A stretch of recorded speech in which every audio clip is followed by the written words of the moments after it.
latest reports from the world's second largest continent. Hello, I'm Alison Lagrange. A very warm welcome from Durban, South Africa. We get you the news and the newsmakers from Africa. From elections to climate change to innovations and opportunities. As the world's attention shifts, we report from Africa, the heart of the global south. Join me every weekday live on First Post.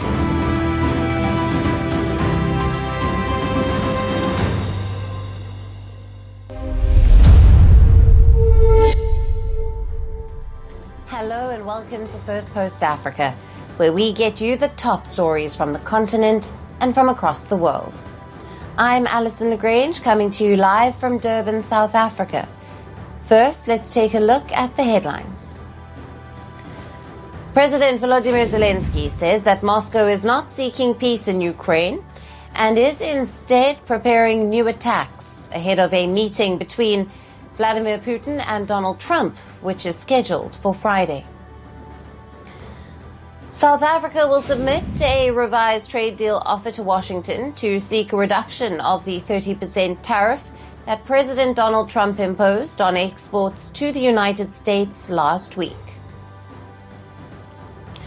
Australia's Prime Minister Anthony Albanese accuses his Israeli counterpart Benjamin Netanyahu of being in denial about the consequences of the war in Gaza, stressing that Australians want to see the killing and the cycle of violence stop.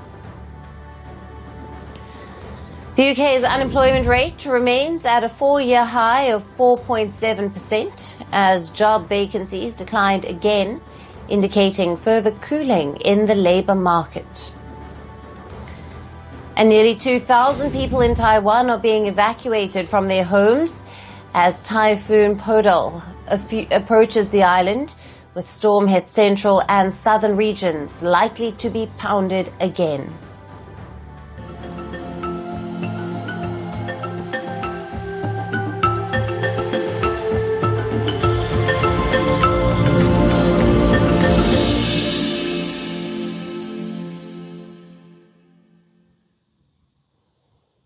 Hello and welcome. Let's take a look at our top story. Global oil trade is shifting fast, with the United States turning up pressure on India over its purchases of Russian oil. Supply chains are being redrawn. Africa's largest oil producer, Nigeria, is moving up India's priority list as a key supplier. India's state-owned refiners have significantly increased purchases from Nigeria between September and October. Over 2 million barrels of Nigerian crude are expected to arrive in India. Last week, the Indian Oil Corporation locked in 1 million barrels of Nigeria's Agbami crude for September delivery.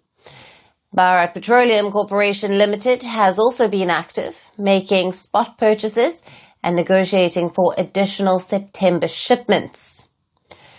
In recent years, India has been diversifying its sources, also bringing crude from Angola, the US, and West Asia.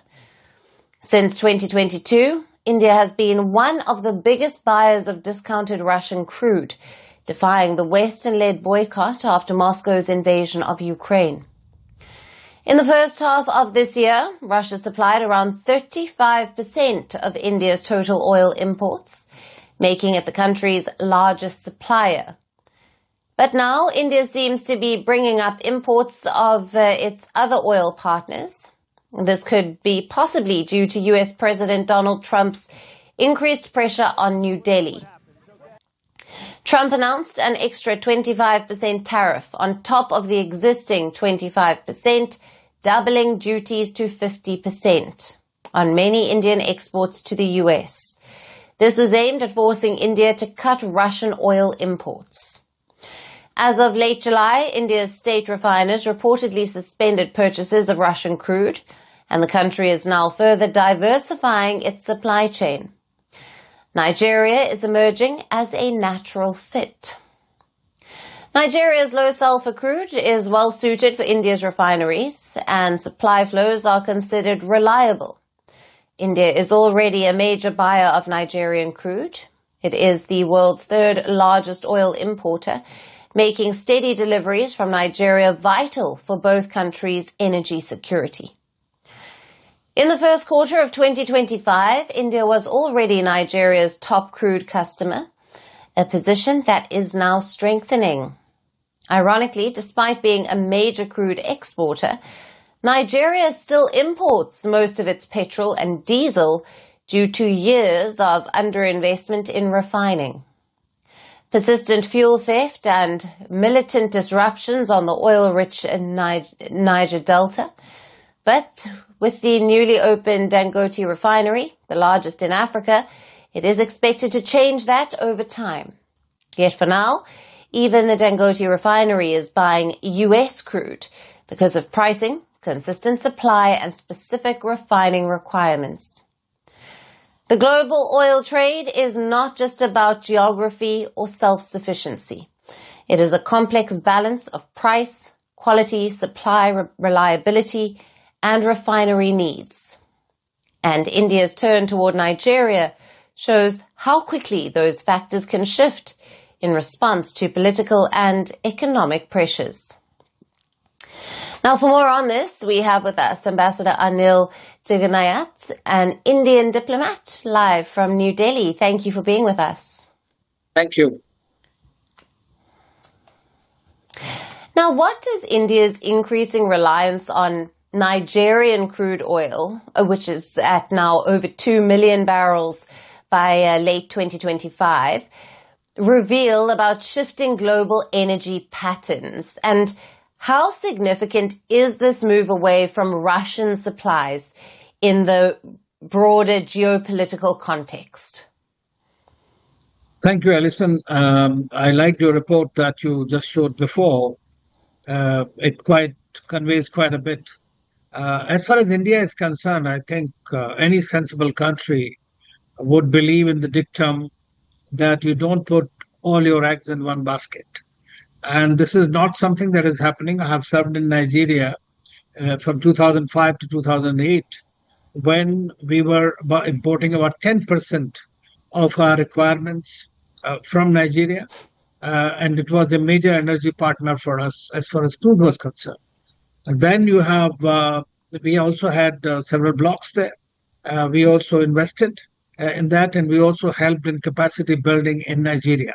So Nigeria has been a reliable, strong partner for India as far as the crude oil is concerned, and of course our historic relationship. But then you buy the oil, because we import about more than 80% of our requirements from abroad. So we have to buy from various suppliers, which is easier, better, and which fits into our refineries. And over time, India has developed its refinery capacity tremendously, as you know. Now, during this Russia-Ukraine war since 2022, what we have seen is that the Gulf countries, which were our major suppliers, were being forced by the Americans and Europeans to send it towards Europe. And in that sense, we were under pressure to identify newer markets and cheaper markets for our requirements. And therefore, India started buying increasing supplies from Russia, which was providing discounted.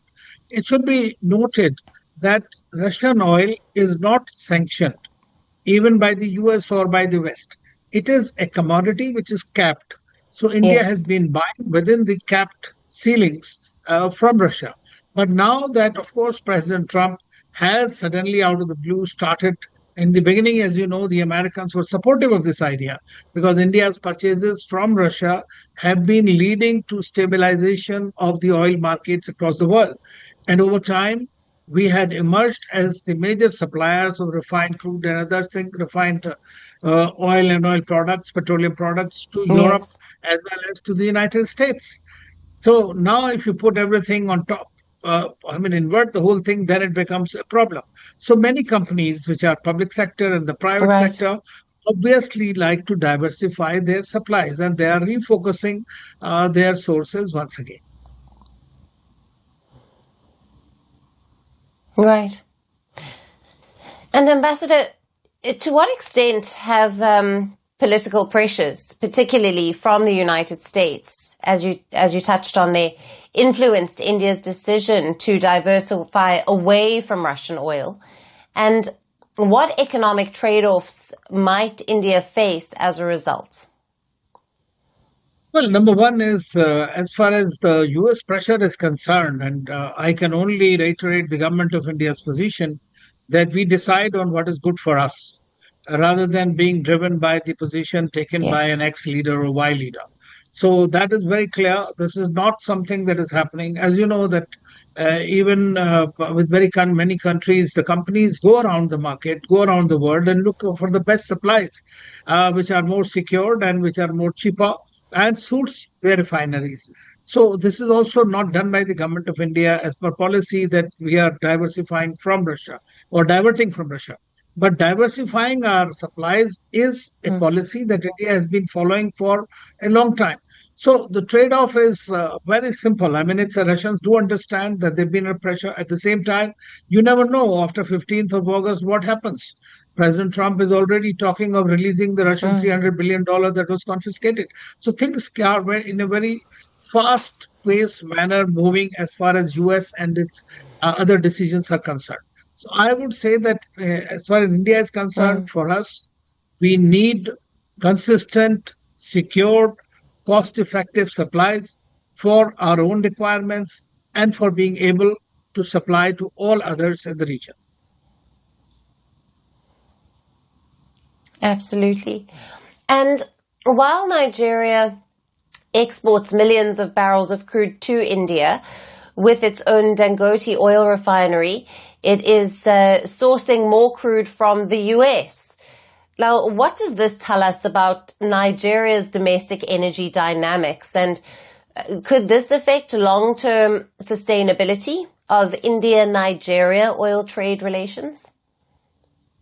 Well, as you know, the Nigeria unfortunately has been a very rich country as far as the oil resources are concerned, but made poor by the various policies that have been followed.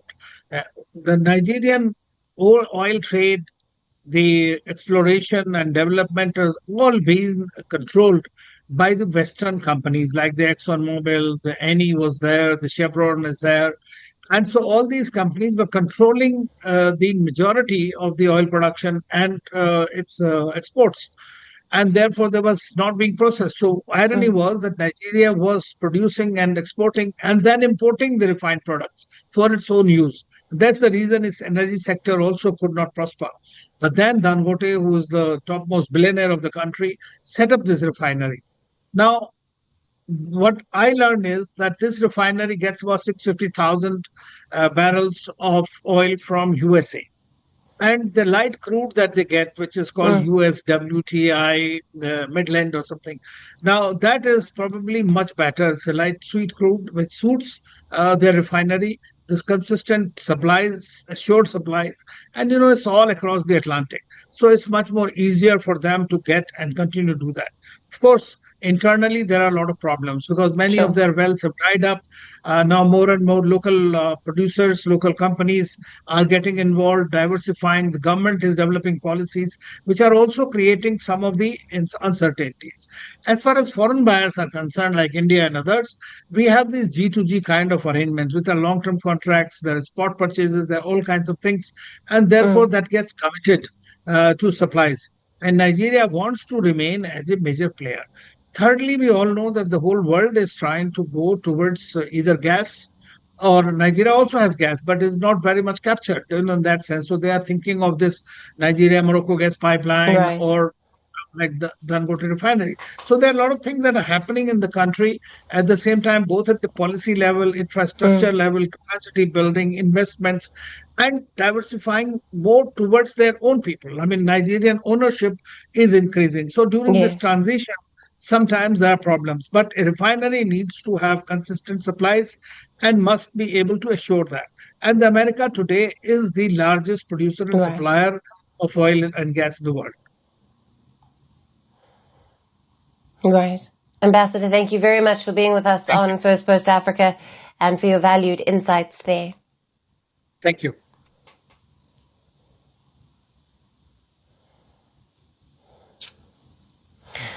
And staying on with West Africa, let's turn our attention to Mali, where the junta has claimed to foil an alleged coup attempt. Dozens of soldiers, including 2 generals, have been arrested so far. Now, they have been accused of plotting the overthrow of the junta, which itself came to power through back-to-back coups. Now, these arrests come as the Malian army is struggling to counter terrorists and separatists. Since 2012, Mali has been racked with crises on various fronts. Terrorists linked to Al-Qaeda or Islamic State groups have been carrying out violent attacks across the Sahel nation. In 2020, the junta chief, General Assimi Goita, took power after deposing of the then president, Ibrahim Boubacar Keita, and the coup followed weeks of anti-government protests. Protesters accused Keita of failing to combat violent Islamist groups. Internal divisions within the new government led to a second coup in May of 2021. Now, this resulted in the accession of General Assimi Goita to the presidency of Mali, a role that he has occupied ever since. The new military junta promised to make the situation better and pledged to return to civilian rule soon. But neither of the two ever happened. In fact, the situation has just gotten worse. In May, the junta announced the dissolution of all political parties and organizations following rare anti-government protests. Even meetings were banned. Then in July, Goita extended his military rule for at least 5 more years without an election. Goita's rule has marked a turning point in Mali's relationship with the West. Just like its junta-led neighbors of Burkina Faso and Niger, Mali has broken ties with France and has turned to Russia for help in countering terrorist groups. However, the security situation has not improved as the junta had promised. Terrorist attacks have not only persisted, but have also increased. According to armed conflict location and event data, Islamist groups killed over 7,500 people in the Sahel in the first half of 2024. Earlier in June, an armed group called the JNIM killed more than 30 soldiers at a military base in Bokessi in central Mali. Meanwhile, the Malian army and its Russian mercenary allies are regularly accused of rights violations against civilians. In the face of rising terrorism, Mali's junta has intensified crackdown on political dissidents. Even former leaders of the country have not been spared. The junta has accused Mali's former prime ministers, Moussa Mara and Choguel Maïga, of harming the reputation of the state and of embezzlement. Now, the junta's outspoken critic, Mara, has been in detention since August the 1st, while Maïga is facing judicial sanctions. And now the junta is turning against its own people. Experts suggest that the spate of arrests within the army's ranks was a proof that Mali's junta is struggling to control the situation, both within the military government and the violence-hit country.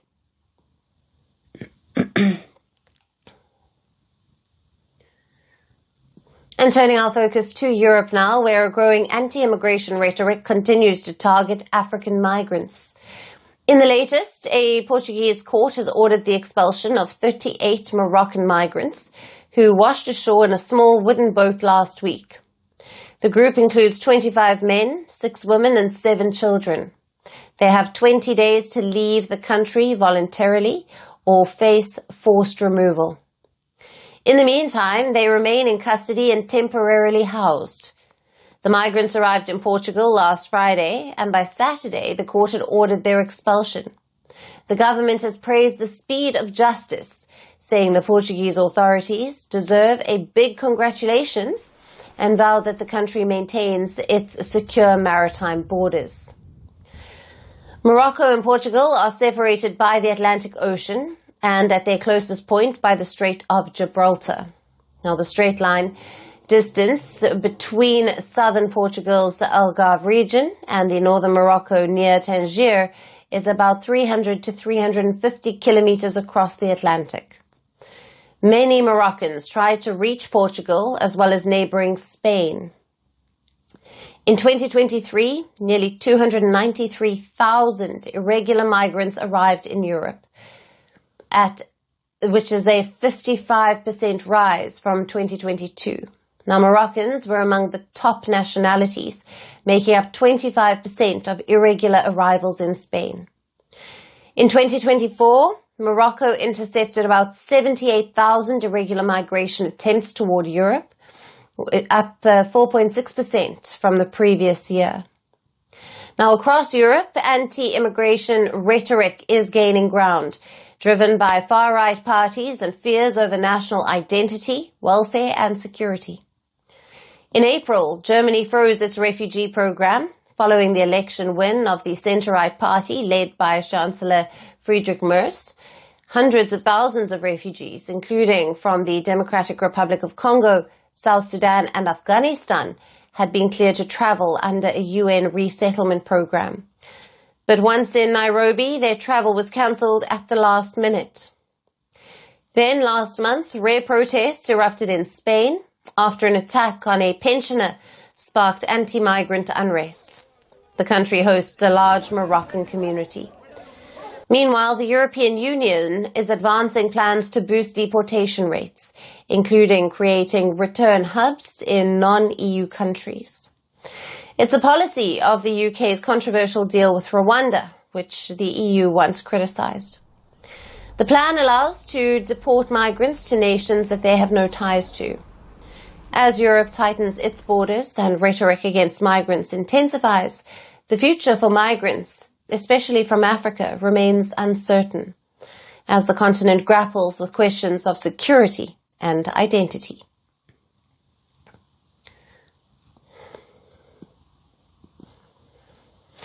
And for our last story, let's move to Kenya, where a 40-year-old man has made a bizarre claim.